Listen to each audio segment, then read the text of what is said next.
पान क्रमांक 224 पौलाचं रोमकरास पत्र अध्याय 15 वचन 20 आणि 21 मी वाचतो, कान देऊन ऐका. आणि दुसऱ्याच्या पायावर बांधू नये म्हणून ख्रिस्ताचे नाव घेतात तेथे नाही, तर त्याची वार्ता ज्या लोकांना कोणी सांगितली नाही ते पाहतील, ज्यांनी ऐकली नाही ते समजतील. या शास्त्रलेखाप्रमाणे सुवार्ता सांगण्याची मला हौस होती. Hallelujah, hallelujah. म्हणजे प्रिय भावांनो आणि बहिणींनो, आपल्याला माहीत आहे की पौल हा पूर्वी ख्रिस्त विरोधक होता. तो ख्रिस्ती लोकांना छळायचा आणि ख्रिस्ताचं नाव पसरू नये म्हणून तो अनेक ठिकाणी विरोध करायचा. आणि तेव्हा त्याचं नाव होतं शौल.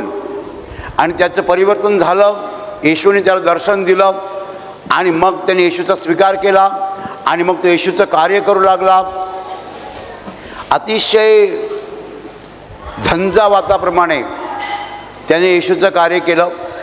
पुष्कळ ठिकाणी तो फिरला आणि येशूचं नाव त्याने पुष्कळ ठिकाणी पसरवलं आणि त्याला पुष्कळ दुःख सहन करावं लागलं. त्याचा पुष्कळ छळ झाला, त्याला अनेक वेळा मारण्यात आलं, त्याला मारून टाकण्यात आलं. पुन्हा तो उठायचा, पुन्हा तो जायचा. अशा रीतीने पौलाने पुष्कळ कार्य येशूच्या नावाने केलं आणि येशूचं नाव पसरवलं. कदाचित ख्रिस्ती इतिहासामध्ये पौला इतका झंझावाती शिष्य झाला नसावा. माझ्या प्रिय भावांनो आणि बहिणींनो, हा पौल म्हणतोय की दुसऱ्याच्या पायावर बांधू नये, तर जिथे ख्रिस्ताचं नाव घेतात तेथे नाही, तर जिथे त्याचं नाव कोणी ऐकलं नाही अशा ठिकाणी येशूचं नाव सांगावं अशी मला हौस होती. Hallelujah, hallelujah. ज्या ठिकाणचे लोक येशूचं नाव घेतात, येशूला मानतात, येशूवर विश्वास ठेवतात, येशूकडे प्रार्थना करतात, तिकडे मला जायचं नाही आहे. दुसऱ्याच्या पायावर मला बांधकाम करायचं नाही आहे. पाया कोणतरी घातलेला आहे आणि त्याच्यावरती मला भिंती चढवायच्या नाही आहेत. तर जिकडे कोणी पोहोचलेलंच नाही आहे, ज्या लोकांना येशूचं नावच माहीत नाही आहे, अशा ठिकाणी जाऊन मला येशूचं नाव सांगायचं आहे आणि त्यांना येशू द्यायचं आहे अशी मला हौस होती, असं पौल म्हणतो. Hallelujah, hallelujah. मराठीमध्ये आपण एक सुंदर शब्द वापरतो, नवनिर्माण. म्हणजे नवीन काहीतरी निर्माण करायचं, कुणाची कॉपी करायची नाही किंवा कोणी जे केलेलं आहे त्याच्यात भर घालायची नाही, तर आपण स्वतःहून काहीतरी करायचं अशी हौस काही नसते. पौल त्याच्यापैकी एक होता. त्याचं म्हणणं एखाद्या गावामध्ये, एखाद्या नगरामध्ये, एखाद्या शहरामध्ये कुणालाच येशूविषयी माहिती नाही आहे, तिकडे जाऊन मला येशूविषयी माहिती सांगायची आहे, तिकडे जाऊन मला येशूचं नाव सांगायचं आहे, सुवार्ता सांगायची आहे. परंतु ज्या भागामध्ये येशूचं नाव पसरलेलं आहे तिकडे जाऊन मला काही कार्य करायचं नाही आहे. कुणीतरी येशू त्यांना दिलेलं आहे, मला त्याच्यात भर घालायचे नाही आहे, पण येशूचं नाव संपूर्ण पृथ्वीवर पसरायचं आहे, तर त्याच्यात माझा मोठा वाटा असला पाहिजे. Hallelujah, hallelujah. माझा वाटा सिंहाचा असला पाहिजे. आपल्याला माहीत आहे की आपल्या भारत देशामध्ये येशूचं नाव जे आज घेतलं जातं ते कुणाचं काम आहे? हे परदेशी मिशनऱ्यांचं काम आहे, विशेषतः युरोपियन मिशनऱ्यांचं काम आहे. युरोपियन मिशनरी इकडे आले आणि त्यांनी येशूचं नाव ह्या भागामध्ये, भारत देशामध्ये पसरवलं. केवळ भारतातच नाही तर इतर देशामध्ये सुद्धा युरोपियन मिशनऱ्यांनी काम केलं. पण आता मात्र ह्या जगामध्ये युरोपियन मिशनऱ्यांपेक्षा आफ्रिकन लोक अधिक काम करत आहेत. गोरे लोक गेले, आता निग्रो लोक येशूचं कार्य मोठ्या प्रमाणात करत आहेत. इतकंच नव्हे तर आशियाई देशामधनं आज मोठ्या प्रमाणामध्ये येशूचे शिष्य काम करत आहेत. माझ्या प्रिय भावांनो आणि बहिणींनो, जेव्हा येशूने सांगितलं की संपूर्ण जगात जाऊन सुवार्तेची घोषणा करा, प्रत्येक जगाच्या वेगवेगळ्या भागामध्ये, कानाकोपऱ्यामध्ये जा आणि लोकांना माझ्याविषयी सांगा. येशू म्हणाला की मत्ती अध्याय 24 वचन 14, सर्व राष्ट्रात साक्षीसाठी राज्याची ही सुवार्ता सर्व जगात गाजवली जाईल, तेव्हा शेवट होईल. बरोबर, मत्ती 24:14. माझ्या प्रिय भावांना आणि बहिणीने येशूने शिष्यांना पाठवलं आणि सांगितलं सगळ्यांना सांगा, साक्षीसाठी सांगा. साक्षीसाठी म्हणजे काय? म्हणजे कोणी सांगू नये की मला येशूचं नाव कोणी सांगितलं नाही मग मी स्वीकार कसं करणार. जेव्हा जगाचा न्याय होईल कोणालाही निमित्त राहणार नाही. येशूकडे जी लोक येतात त्याच्यातील 90% लोक चमत्कार पाहून येतात आणि 10% लोक ज्ञानाने येतात. ज्ञान म्हणजे तुम्ही प्रवचन ऐकता, तुमच्यात बदल होतो, तुम्ही येशूचा स्वीकार करता. आणि आजारमुक्ती जेव्हा तुम्ही पाहता, तुमचा आजार गेला की तुम्ही चर्चा करणार नाही, येशूचा स्वीकार करणार. 90% लोक चमत्कार पाहून आजारमुक्ती अनुभवून येशूकडे येतात, पण 10% लोक प्रवचनाने येतात. माझ्या प्रिय भावांनो आणि बहिणींनो, हे काम सोपं नाही आहे, परंतु ह्या कामाला आरंभ झालेला आहे. इसवी सन 33 साली येशू जेव्हा हे जग सोडून गेला तेव्हा त्याने शिष्यांना सांगितलं की सर्व जगात जाऊन सुवार्तेची घोषणा करा. आता 1977 वर्ष झालेली आहेत. येशू जग सोडून गेलेलं किती वर्ष झाली? 1977. आणि ह्या काळामध्ये जगाच्या अनेक भागामध्ये येशूचं नाव गेलेलं आहे आणि अजून काही भागात जायचं आहे आणि म्हणून देव थांबलेला आहे. जगाचा शेवट का होत नाही आहे? जगाचा शेवट अशासाठी होत नाही आहे की येशूचं नाव अजून काही भागामध्ये जायचं आहे. एकदा ते पोचलं की जगाचा शेवट होणार.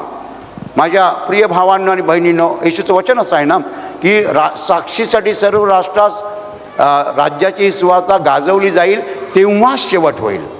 ही सुवार्ता सगळ्यांच्या कानापर्यंत पोहोचली, सगळ्या भागामध्ये गेली की मग शेवट होणार. माझ्या प्रिय भावांनो आणि बहिणींनो, मग शेवट होणार म्हणजे येशू पुन्हा येणार जगाचा न्याय करण्यासाठी. आणि ह्या खेपेला तो माणसामधून जन्म घेणार नाही, तो सरळ आकाशात अवतरणार. पहिलं त्याचं चिन्ह अवतरेल, त्याचं चिन्ह आहे क्रूस, आणि सगळे लोक बघतील. आणि वचन असं म्हटलं, पृथ्वीवरील सर्व जातीचे लोक शोक करतील. हात न्याय करणारा येणार आहे. 6 महिन्यापूर्वी एकाने मला सांगितलं होतं पण मी विश्वास ठेवला नाही. 1 वर्षापूर्वी एकाने मला सांगितलं होतं पण विश्वास नाही. हा येणार आहे, मला माहीत नव्हतं. पृथ्वीवरील सर्व जातीचे लोक शोक करतील. ज्यांनी विश्वास ठेवला नाही ते शोक करतील, पण ज्यांनी विश्वास ठेवलेला आहे ते नाचतील, त्यांना आनंद होईल. आमचा प्रभू आलेला आहे. Hallelujah, hallelujah. माझ्या प्रिय भावांनो आणि बहिणींनो, परंतु हे काम मात्र चालू आहे, अव्याहतपणे चालू आहे, अखंडितपणे चालू आहे. कुणाला दिसो की न दिसो येशूचं नाव पसरत आहे, येशूचं नाव सांगितलं जात आहे. सगळे स्वीकारतात का? नाही. माझ्या प्रिय भावांनो आणि बहिणी, येशूने असं म्हटलं नाही जेव्हा सगळं जग माझा स्वीकार करेल तेव्हा मी येणार. नाही, त्याचं नाव सांगितलं जाईल, फक्त सांगितलं जाईल. स्वीकारो की न स्वीकारो, सांगण्याचं काम आहे. एक माणूस लग्नाच्या आमंत्रण पत्रिका घेऊन फिरतो आणि काय सांगतो? माझ्या मुलाच्या लग्नाला या, माझ्या मुलाच्या लग्नाला या, माझ्या मुलाच्या लग्नाला या. तो काय करतोय? फक्त आमंत्रण पत्रिका देतो आणि आमंत्रण करतोय. सगळे लोक लग्नाला येणार का? नाही येणार. त्याप्रमाणे देवाने सांगितलंय, जा आणि माझ्या नावाची घोषणा करा. लोकांनी स्वीकारो की न स्वीकारो. जे स्वीकारणार नाहीत त्यांचा हिशोब मी घेईन. शेवटच्या दिवशी, न्यायाच्या दिवशी मी त्यांचा हिशोब घेईन. माझ्या प्रिय भावांनो आणि बहिणींनो, पुष्कळ लोक स्वीकार करत नाहीत आणि याला कारणं अनेक आहेत. पुष्कळ लोकांच्या जीवनावरती चुकीच्या शिकवणीचा महान पगडा आहे. आणि ह्या जगामध्ये एक शक्ती पहिल्यापासून काम करत आहे, ती सैतानाची शक्ती आहे. ती काय करते शक्ती? की माणसाला सत्यापासून दूर ठेवते. माणूस आणि सत्याच्या मध्ये भिंत उभारते. त्यामुळे माणसाला सत्य समजत नाही, सत्य दिसत नाही. आणि हे फक्त एका ठिकाणी नाही, पूर्ण जगात चालू आहे. पूर्ण जगामध्ये माणसाला सत्यापासून दूर ठेवण्यासाठी सैतान अहर्निश प्रयत्न करत आहे. तो मध्ये आडभिंती उभ्या करत आहे, त्यामुळे माणूस सत्य पाहू शकत नाही.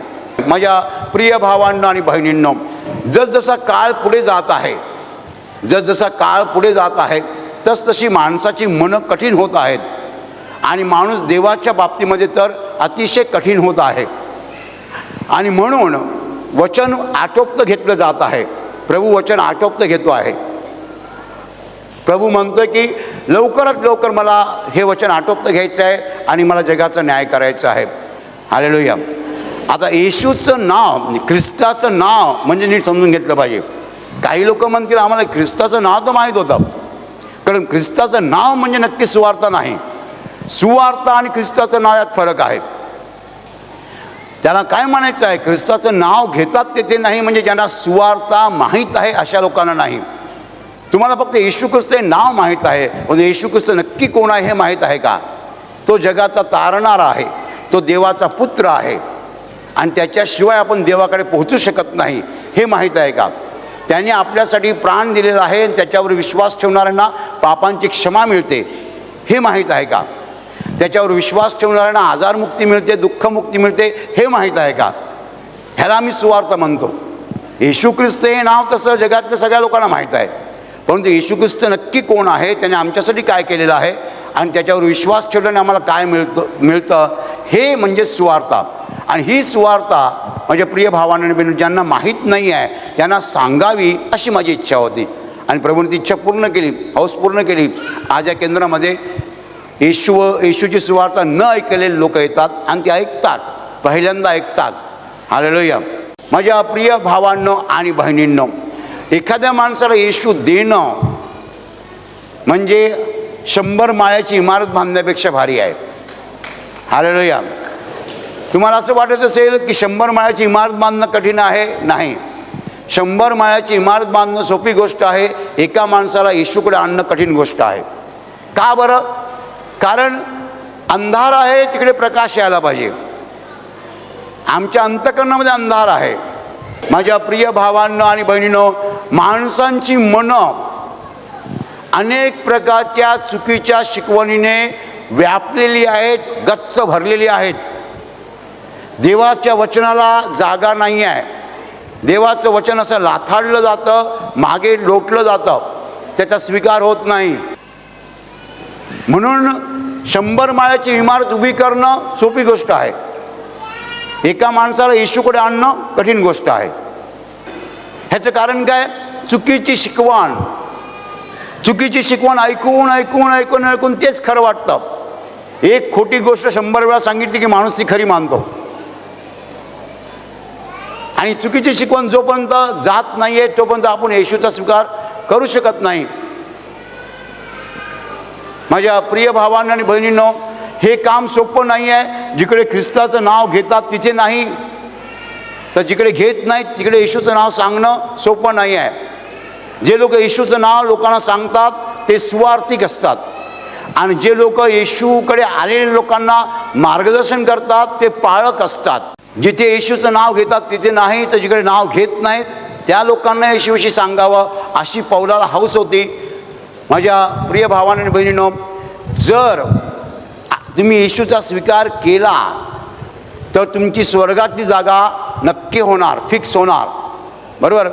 पण तुम्ही ह्या गोष्टीकडे दुर्लक्ष केलं आणि त्याच्याऐवजी फ्लॅट घेणं, संपत्ती कमावणं, नावलौकिक कमावणं, सत्ता काबीज करणं ह्यांच्या मागे लागलात तर मग मत्ते अध्याय 16 वचन 26 मध्ये येशू म्हणतो, मनुष्याने सगळं जग मिळवलं परंतु स्वतःचा आत्मा गमावला तर काय लाभ.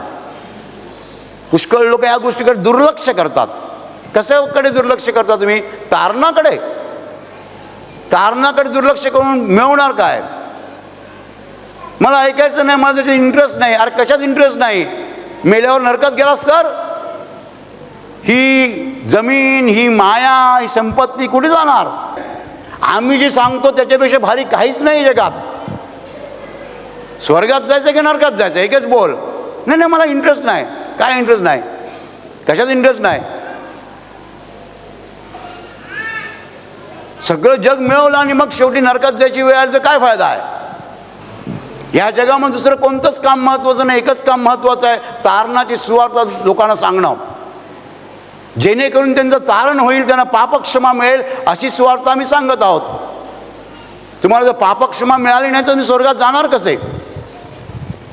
माझ्या प्रिय भावांना आणि बहिणींनी भाव अतिशय गांभीर्याने घ्यायला पाहिजे. माझी अशी प्रार्थना आहे की मी ज्या स्वर्गात जाणार आहे, जेवढ्या लोकांनी ओळखतं ते सगळे स्वर्गात जायला पाहिजेत. कारण मी स्वर्गात गेल्यावर तिकडनं बघितलं, नरकामध्ये जर माझा मित्र असेल तर मला वाईट वाटेल.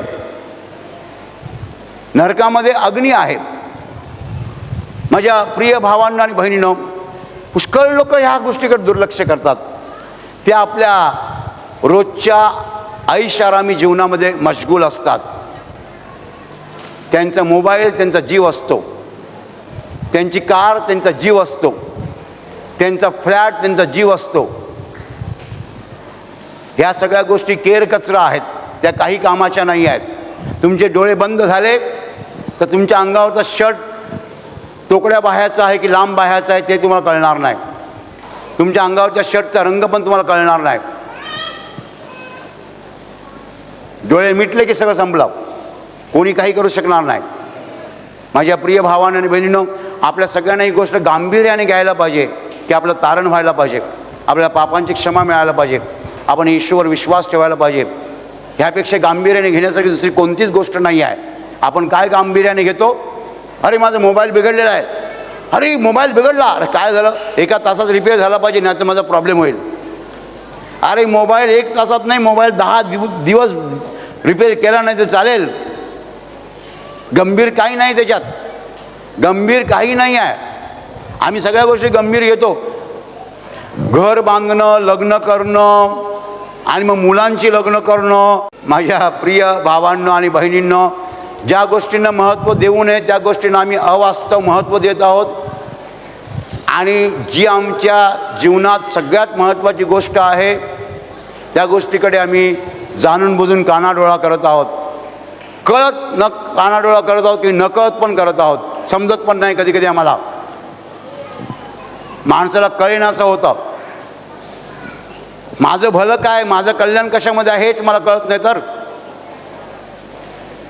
मला पापक्षमा मिळाली पाहिजे आणि मी मेल्यावर स्वर्गात जायला पाहिजे एवढं मला कळलं पाहिजे, ते कळत नाही आहे लोकांना.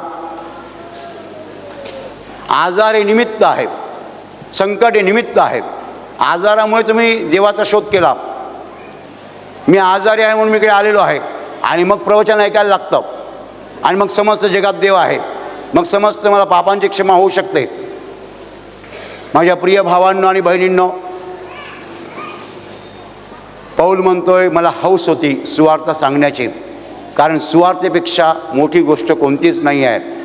सुवार्ता काय आहे की जो देव, ज्या देवाने हे जग निर्माण केलं, त्याने आपल्या एकुलत्या एका पुत्राला ह्या जगात पाठवलं, आणि तो येशू या जगात आला, तो आपल्यासाठी क्रूसावर मरण पावला, आणि जो कोणी त्याच्यावर विश्वास ठेवतो त्याला पापांची क्षमा मिळते, आणि ज्याला पापांची क्षमा मिळते त्याला आजारमुक्ती आणि दुःखमुक्ती मिळते, आणि मेल्यावर तो सरळ स्वर्गात जातो. Hallelujah, hallelujah. ही सुवार्ता या जगातल्या प्रत्येक माणसाला सांगणे आवश्यक आहे असं देवाचं म्हणणं आहे. एकदा सांगून झाली की जगाचा शेवट होणार. जोपर्यंत सांगून होत नाही तोपर्यंत देव थांबलेला आहे. कुठून आरंभ झाला? इस्रायलवरून आरंभ झाला. इस्रायलमधून आरंभ झाला इसवी सन 33 साली. आज 2010 साल आहे. कुठे कुठे येशूचं नाव गेलं? कुठे गेलं? भारतात आलं, इंडोनेशियात गेलं, मलेशियात गेलं, दुबईला गेलं, आणि मग युरोप खंडामध्ये गेलं, आफ्रिका खंडात गेलं, जगातल्या सगळ्या भागामध्ये गेलेलं आहे. परंतु अजून काही भाग राहिला असेल, तेवढ्यासाठी देव थांबलेला आहे. मी जेव्हा म्हणतो महाराष्ट्रात गेलं नाव येशूचं, तेव्हा महाराष्ट्राच्या 35च्या 35 जिल्ह्यात गेलं का? कदाचित नसेल. अजून काही कोपऱ्यातले जिल्हे आहेत पूर्व महाराष्ट्रातले, तिकडे राहिलं असेल. पण जेव्हा देवाच्या दृष्टीने सगळं पूर्ण झालेलं आहे तेव्हा देव म्हणे बस झालं, आणि तो त्याच्या पुत्राला जगाचा न्याय करण्यासाठी पाठवणार आहे. माझ्या प्रिय भावांनो आणि बहिणींनो, तुमच्या आयुष्यात सगळ्यात महत्त्वाची कामगिरी जर कोणती असेल तर येशूचा स्वीकार. 25 लाखाचा फ्लॅट घेतला ही महत्त्वाची कामगिरी नाही आहे. मुलगा डॉक्टर झाला ही महत्त्वाची कामगिरी नाही आहे. 10 लाखाची कार घेतली ही महत्त्वाची कामगिरी नाही आहे. तर तुम्ही जर येशूचा स्वीकार केला ती तुमच्या आयुष्यातली कर्तबगारी आहे, अचीवमेंट आहे, कामगिरी आहे, पराक्रम आहे. ह्यापेक्षा मोठं आपण काही करू शकत नाही. जेव्हा आपण येशूचा स्वीकार करतो तेव्हा आपण जाणून बुजून प्रकाशाची निवड करतो. अंधाराला जाणून बुजून नाही म्हणतो. अंधाराला म्हणतो मला तू नको आहेस, मला प्रकाश हवा आहे.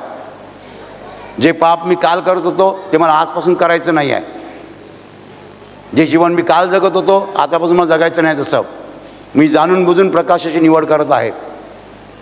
येशूला स्वीकारणं म्हणजे प्रकाशाची निवड करणं. येशू म्हणाला योहान अध्याय 8:12 मीच जगाचा प्रकाश आहे. जो मला अनुसरतो तो कधीही अंधारात चालणार नाही तर त्याच्यासाठी जीवनाचा प्रकाश राहील. येशूची निवड करणं म्हणजे प्रकाशाची निवड करणं. माझ्या प्रिय भावांनो आणि बहिणींनो, सुवार्ता सांगितली जात आहे, अजून सांगितली जाईल, पण जेव्हा वेळ येईल तेव्हा देव आटोपत घेईल आणि सांगेल बस झालं, आता सांगितलेलं आहे, आता मी न्याय करायला हरकत नाही. Hallelujah, hallelujah. आणि आता मी तुमच्यासाठी प्रार्थना करत आहे. तुमचे डोळे मिठा आणि तुमच्या शरीराच्या ज्या भागाला आजार आहे त्या भागावर हात ठेवा. विश्वासाने हात ठेवा. प्रभू येशू स्वतः तुम्हाला स्पर्श करेल आणि एका क्षणात तुमचा आजार नाहीसा करेल.